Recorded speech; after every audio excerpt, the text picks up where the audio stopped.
Dahil nga sa maagang pagbagsak ng Milwaukee Bucks sa standings ng Eastern Conference, isa nga sila sa mga itinuturing ngayon na pinaka-nakakadismayang kupunan.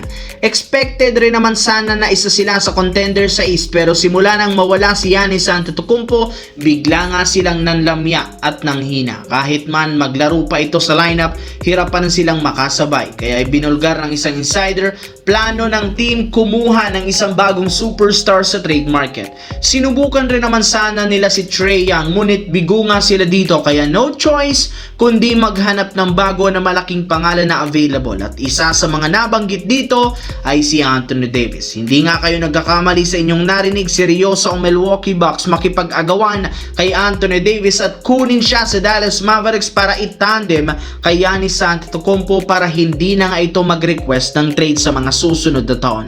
Kapag nagawa nila ito, mas magiging dominante at team sa ilalim ng basket sa mga susunod nilang laro. Samantala, bagamat man nagawa ng Lakers na makasabay sa umpisa ng laro kontra sa Spurs kanina, hindi na rin naman ito nagawa pagdating sa second half matapos nga silang matambakan. Hindi dito naging sapat ang naitalang triple-double ni Luka Doncic na umabot sana ng 38 points, 10 rebounds, 10 assists. Wala nga siyang naging katulong sa game na rason ng kanilang pagkatalo.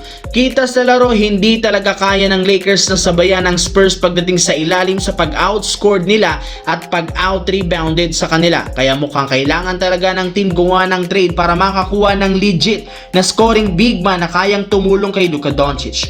May isang insider ang nagsabi kailangan talaga ng Lakers buwagin at tanggalin lahat ng bench player, gayong eto ang nagmimistulang kahinaan ng team. Imbes na pagtiyagaan nila ito sa mga susunod na laro, mas matalino nga daw kung gagamitin na lamang nila ang mga role player, ang lahat ng role player na i-trade at makakuha ng bago at palitan ng mga players na mas makakatulong kina LeBron, Luka at Austin Reeves.